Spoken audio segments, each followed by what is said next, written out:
Hey everyone, Tori here, and to get right to the point of this video, I'm going to be ranking every single dragon in Spyro 1 Reignited from worst to best. Well, that was the original plan at least. I'm still going to be ranking them, but I did decide to split this video into 3 parts. One, because I predicted the script would be about 15,000 words altogether, and my throat is already seizing up at that revelation. And 2, I want to be able to get videos out to you guys much more frequently than I am right now, so I hope you don't mind. Anyway, ranking dragons.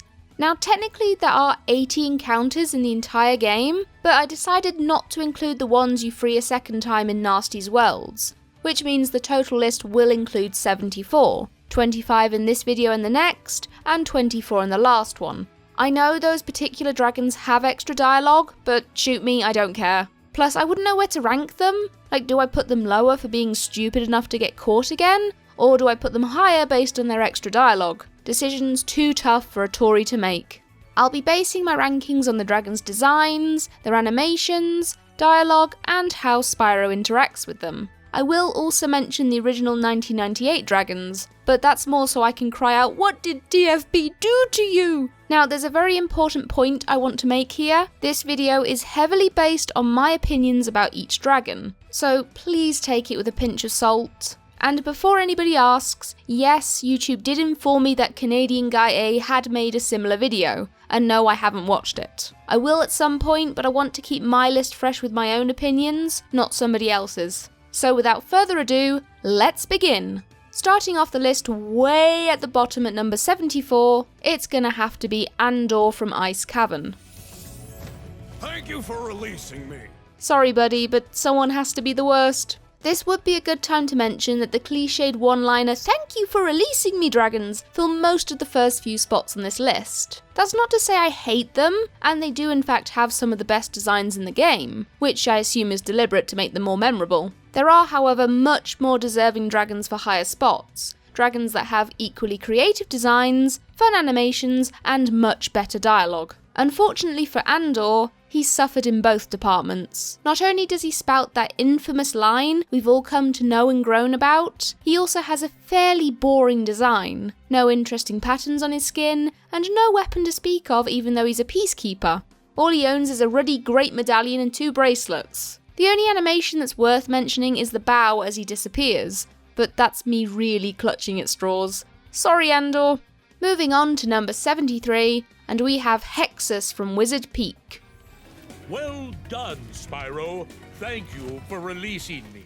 Now, I don't mind this dude too much, but the problem is, for me, he's fairly forgettable in terms of design. In fact, I remember the Phoenix staff in better detail than I remember Hexxus. I know we can't expect every single dragon to be bright, bold, and beautiful, and in fact, I do find some of the more muted dragon designs pleasing to the eye. But that only really works if said dragon has some sort of little detail that you only notice on close inspection, or has a hilarious animation. Something like that, you know? It doesn't help poor Hexxus' case that again, he spouts "Thank you for releasing me." At least he's kind and polite enough to praise Spyro for his hard work, so there's that, I guess.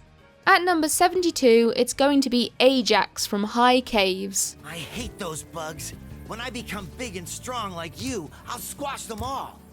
Until then, remember that supercharge makes you invincible. Hang on a tickle, he doesn't say thank you for releasing me. Well, he might as bloody well because oh my goodness, what a boring, ugly cabbage of a dragon. I know TFB can only do so much with the 1998 dialogue, but could they not have at least made a better design for Ajax? I mean, He is ugly. I don't like his frog face, I don't like his garments, and is it just me who thinks the voice doesn't suit the design?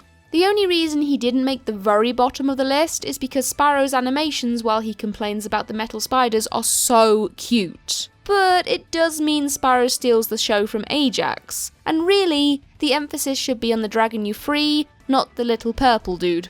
At number 71, it's Asher from Ice Cavern. Thanks for freeing me, Spyro.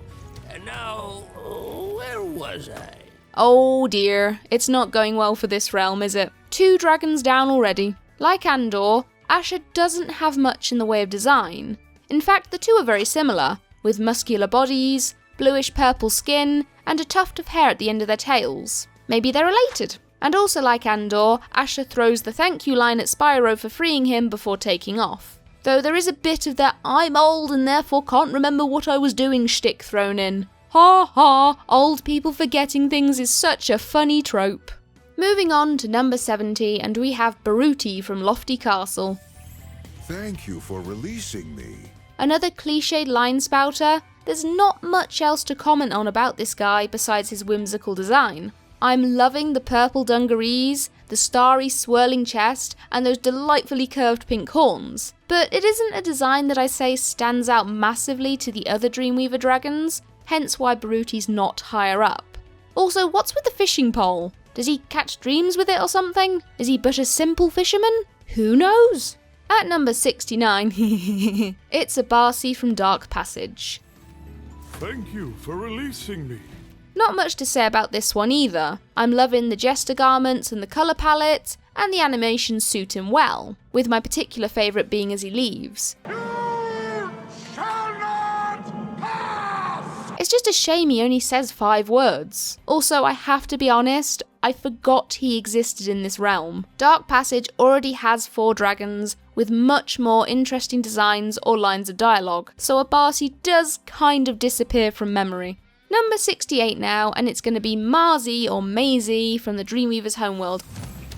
The fools you see in this world are invincible, but that does not mean they shouldn't be attacked. Sounds alright to me. I do not like this guy at all. Okay, his animations aren't that bad, and his colour scheme is pretty funky, but that's all I can say about Hobo Dumbledore here. Particular mention needs to be given to those hideously wonky yellow teeth, and those eyes, those cold, soulless eyes. It probably also doesn't help that I was a big fan of 1998 Marzi's voice. The fools you see in this world are invincible, but that does not mean they shouldn't be attacked. And TFB kind of butchered it in Reignited. I can tell they were trying to get a similar tone, but it just doesn't sound right to me. In fact, it sounds quite creepy. What do you guys think? At number 67, it's Enzo from Clifftown. Hey, what's on the other side of that river? Why don't you glide there and find out? Dude, I'd really see a doctor about that. Oh, it's meant to be scaly stubble? Oh, okay, I thought he had dragon acne or something. Dracne?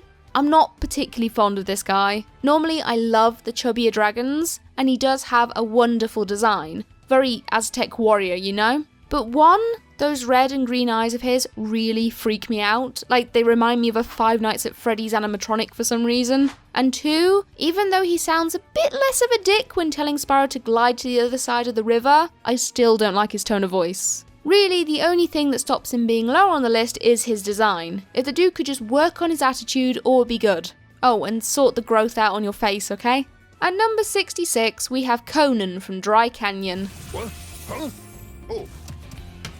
Thank you for releasing me, Spyro.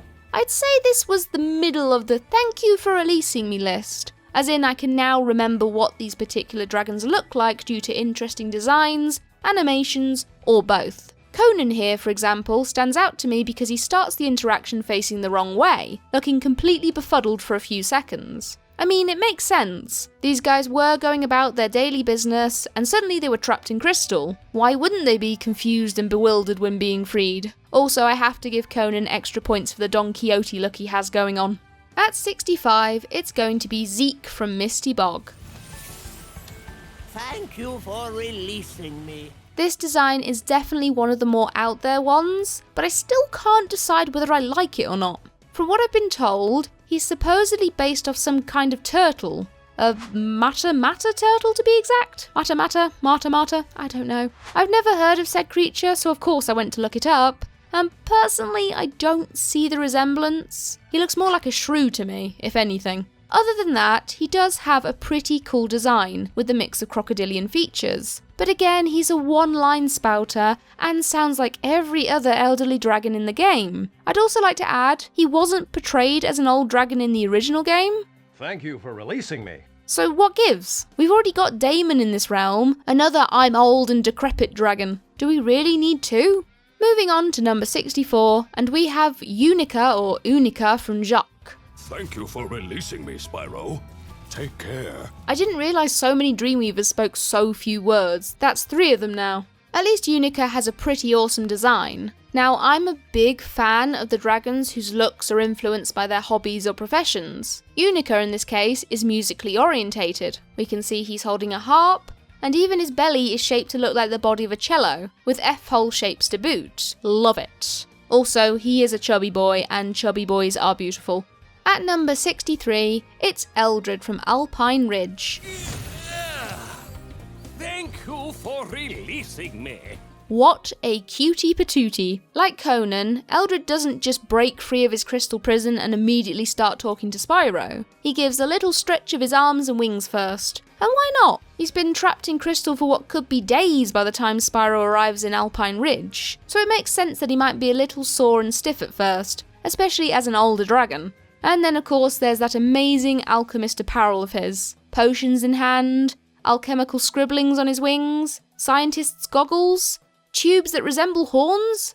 He's even stuck corks in his nostrils for those extra smelly concoctions. Oh, and the stirring spoon. Don't forget the stirring spoon. Obviously the most important device in any alchemist's kit. And lastly, I have to mention his little wobble as he flies away. Is there anything not to love about this guy? At number 62, it's Azizi from Dark Passage. Thank you for releasing me. This guy's my personal favourite of the thank you for releasing me bunch, on account of the starry look he's got going on, the constellation pattern on his wing membranes, the moon-shaped tail end and staff he carries. Even his whiskers look like the lines and dots that make up a constellation pattern. And can we just mention that colour scheme he's got going on, complete with glowing scales? Absolutely gorgeous, darling.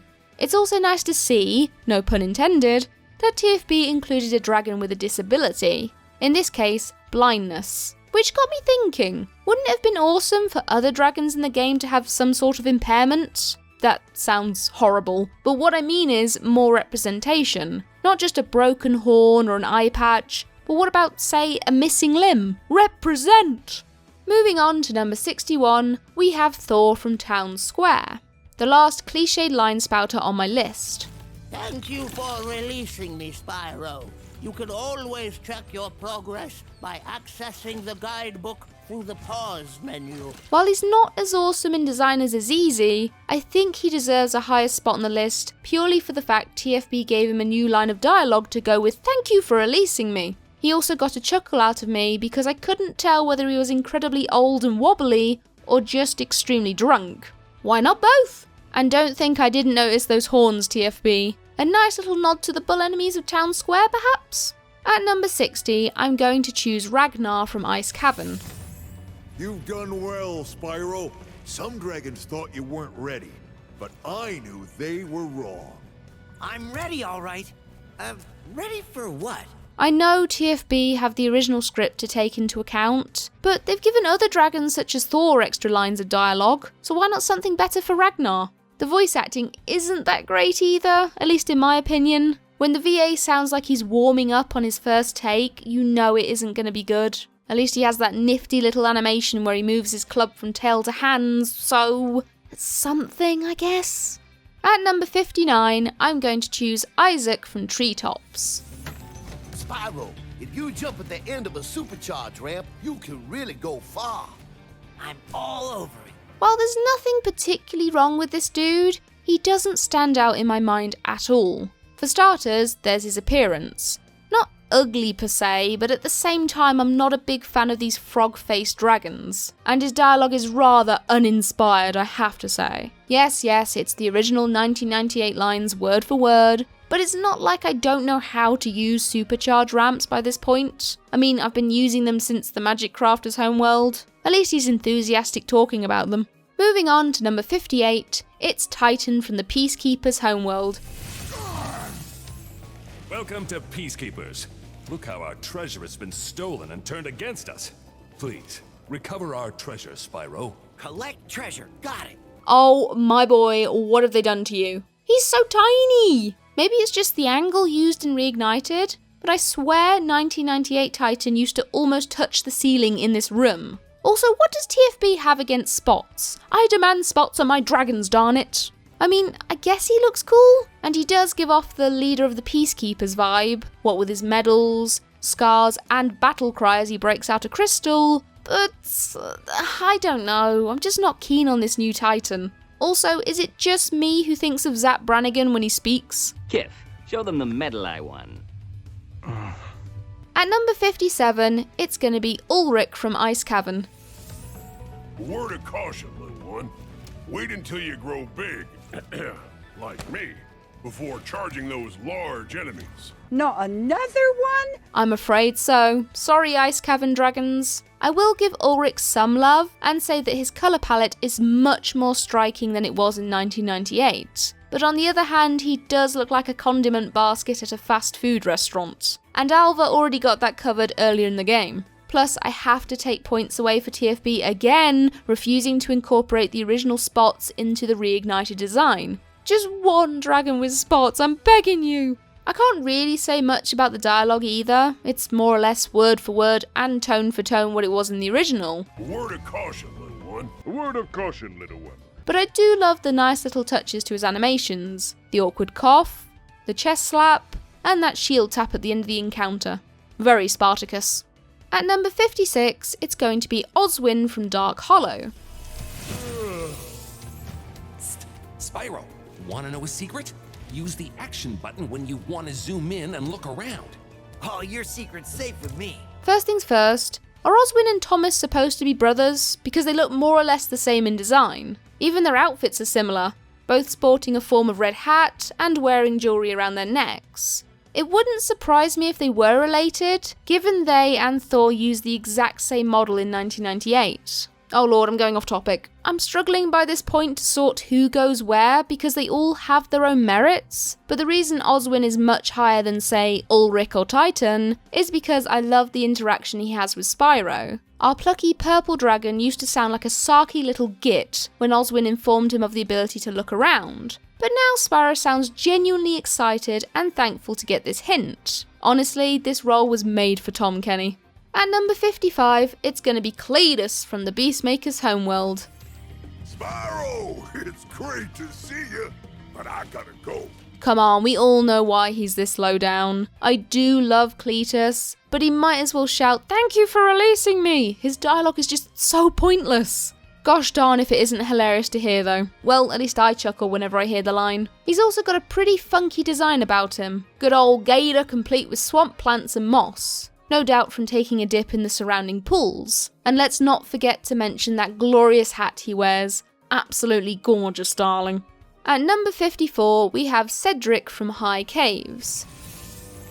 Try combining your supercharge with jumping and gliding, and really explore the high caves. I'm gonna get hate for this one, but I just really don't care for Cedric's redesign in any way. The only reason I didn't put him lower is because I'm probably the one person who isn't a fan. The only thing that translated from the original was his coloration and dialogue. But there's no enthusiasm there anymore. Cedric used to be so excited when he talked about jumping and gliding, even acting out the movements. Try combining supercharge with jumping and gliding, and really explore the high caves. Which made him one of my favourite 1998 dragons. Now he just lifts his wings slightly while talking, and he sounds so bored, just like me during this encounter. I mean, I guess it suits his character more, as he seems to be of the scholarly type, what with his book and reading glasses, but it doesn't exactly make him stand out, especially when compared to the other Magic Crafter dragons.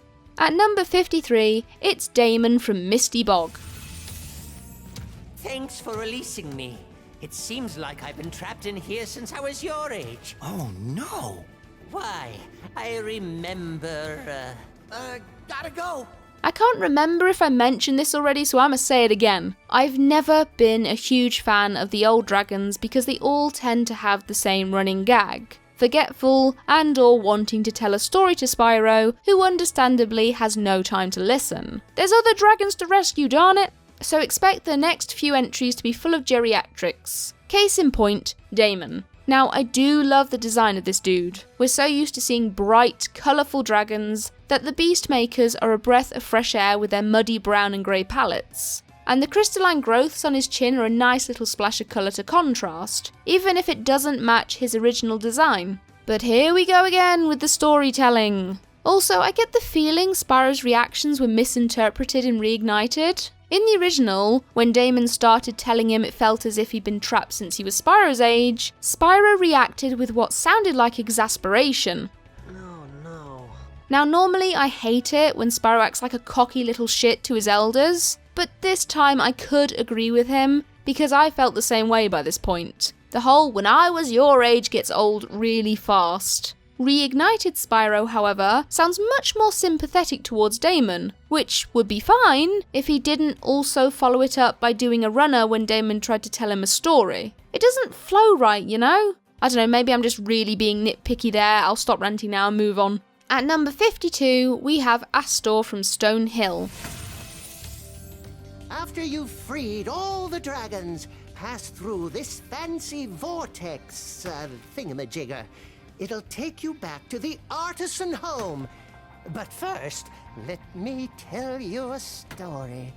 No thanks. See ya! I promise I don't hate old people, okay? 1998 Astor was in fact one of my favourite encounters, because I'll never get tired of hearing him describe the exit portal as a fancy vortex thingamajigger. And I love his attire in Reignited, a subtle nod to Stonehill's role as a realm where the dragons breed and graze the sheep fodder. What I don't like, however, is his voice change. I know Astor's voice was mismatched in 1998, going from high-pitched in the opening cutscene It's been peaceful here in the Five Worlds. to a lower pitch during his encounter, but I actually preferred the latter. TFB decided to go with the higher pitch voice, however. Well, the line just doesn't sound as good as it used to in my opinion. At least Spyro's abrupt end to the conversation is as hilarious as ever.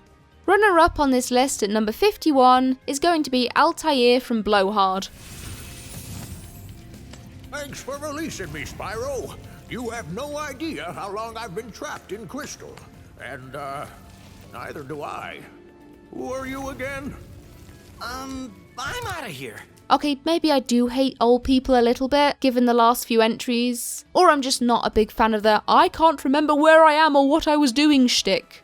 Yeah, let's go with that. I have the same issue with Altair as I did with Damon. I've heard the same joke reused so often by this point that it just isn't funny anymore. Well, it wasn't really that funny to begin with unless you're 5 years old, but I digress. Now obviously this isn't TFB's fault. As I've said before, they're working off the original script. But that doesn't mean I'm giving any of these buggers a free pass because of that. You're old and annoying and Spyro doesn't want to listen to you, end of. Now to be a bit more positive, I do like Altair's redesign. While he's paler than he was in the original game, his skin tone contrasts nicely to the bright blue orb and glasses he uses. On top of this, he has those humongous curling horns, what seems to be tufts of feathers around his neck, and black and white striped wings, just to give him a bit more pizzazz, you know? And I can't end this entry without mentioning Spyro's adorable animation as he tries to escape the conversation. And last for today's list at number 50, it's Lyle from Treetops. Greetings, Spyro. For an amazing tour of the Treetops, don't just stop at one supercharge. Huzzah, it's not an old dragon for once. To be honest, I've hit that wall where I really don't know who should go where on this list, because I quite enjoy the rest of the dragon encounters for various reasons. So Lyle here is just going to have to put up with being in the 50th spot. In terms of redesign, Lyle looks almost nothing like he used to, now sporting a lime green skin tone instead of the original dark green. His horns also curve and point upwards, rather than twisting and sweeping backwards over his head.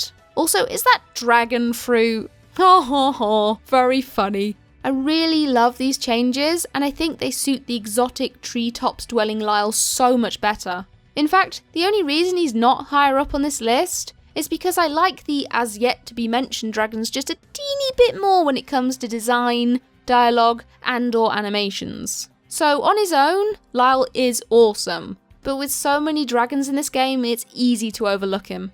And that's the list so far, boy oh boy. As I said before, this is, for the most part, based on my thoughts and opinions on each dragon encounter, so I wouldn't be surprised at all if you guys commented disagreeing with some, or maybe most of this list. If you don't agree with my choices, let me know your thoughts and opinions down below in the comment section. But if you thought the video was, you know, not bad, don't forget to leave a like as it really helps me out, guys. Thank you so much, and I'll see you in the next video. Bye bye! Shout out to my biggest Patreon supporters, Razak, Zugador, Thomas Hinton, Ross Ward, Frosty Dragon, Connor Strange, Klaxon, Jeffrey Yoshi Thomas, and Samuel DeBoss. Thank you to everyone who supports the channel. No matter how small the donation, it means the world to me, it really does. And if you're watching this and thinking, yeah, I wouldn't mind throwing the odd dollar her way, there is a link to my Patreon in the description of this video. Thank you once again, fellas, and I'll see you all later.